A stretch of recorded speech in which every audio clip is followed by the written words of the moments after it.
Hello बच्चों, इस video में हम बात करेंगे एक बहुत इम्पोर्टेंट टॉपिक की जिसका नाम है मैग्नेटिक हिस्टैरिसीस। इस टॉपिक को समझने के लिए हमें इससे पहले वाली वीडियो पर जाना होगा जिसमें हमने बताया था कि मैग्नेटिज्म से रिलेटेड टर्म कौन कौन सी हैं। यानी कुछ इम्पोर्टेंट टर्म्स थी मैग्नेटिज्म से रिलेटेड, जैसे इंटेंसिटी ऑफ मैग्नेटिज्म और मैग्नेटाइजिंग इंटेंसिटी। तो इसको समझने के लिए इन टर्म्स को समझना बहुत ज़्यादा ज़रूरी है।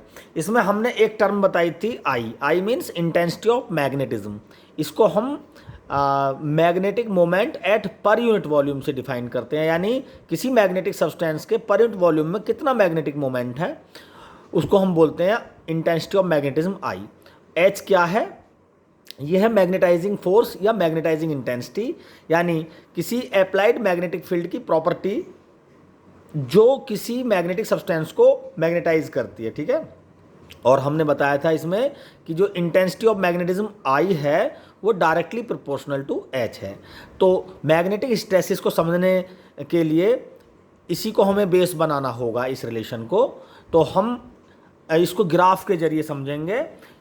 देखो, इसमें एक्स वाई प्लेन दिख रहा है ग्राफ में, और ये एक्स एक्सिस की जो राइट हैंड साइड है वो plus H, positive H direction को शो कर रही है, और लेफ्ट साइड नेगेटिव।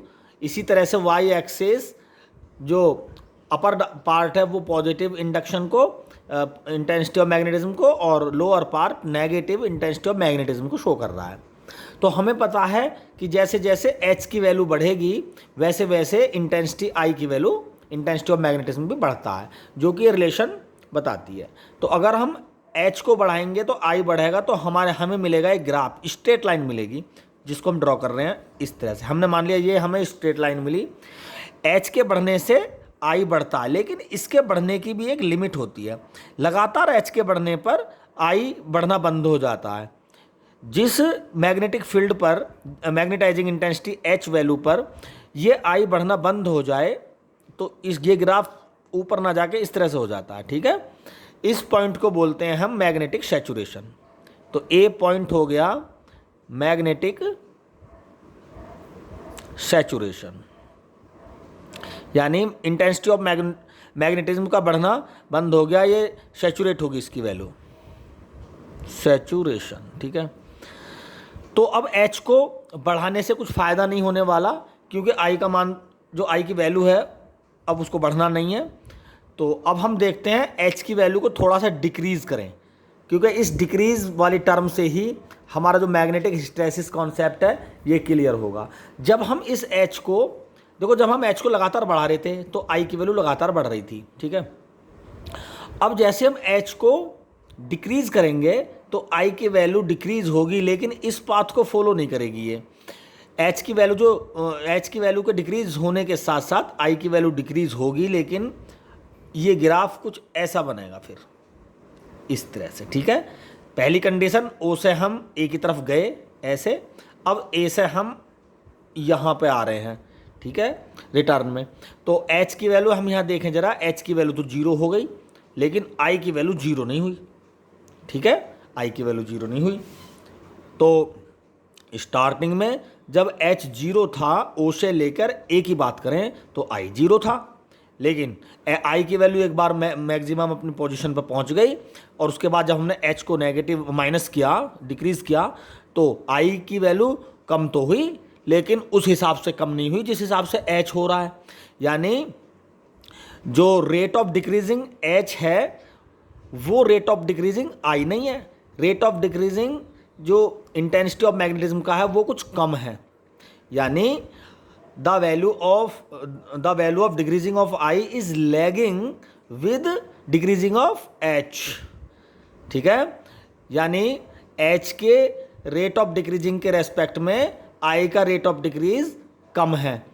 ठीक है, यानी I is lagging than H, H के सापेक्ष आई कुछ लैग हो रहा पीछे, यानी इतनी तेज़ी से, जितनी तेज़ी से एच की वैल्यू घट रही है उतनी तेज़ी से आई की वैल्यू नहीं घट पा रही। ठीक है, तो एच की इस लैगिंग को ही हम क्या बोलते हैं, आई की वैल्यू में जो डिक्रीजमेंट है वो एच के रेस्पेक्ट में लैगिंग कर रहा है, ठीक है। इतनी तेज़ी से, जितनी तेज़ी से एच डिक्रीज हो रहा है उतनी तेज़ी से आई डिक्रीज नहीं हो रहा। तो इस लैगिंग को ही हम क्या बोलते हैं, मैग्नेटिक हिस्टैरिसीस, ठीक है। एच की वैल्यू 0 है यहाँ पर, तो आई की कुछ वैल्यू है यहाँ पर। जब एच की वैल्यू 0 है तो इस पॉइंट पर आई 0 ना होकर कुछ पॉजिटिव वैल्यू है, इसको बोलते हैं मैग्नेटिक रिटेंटिविटी। बी पॉइंट बना देते हैं इसको, ये है मैग्नेटिक रिटेंटिविटी, ठीक है। हम चाहते हैं आई को 0 किया जाए, तो आई को 0 करने के लिए क्या करना होगा, हमें एच को नेगेटिव करना होगा।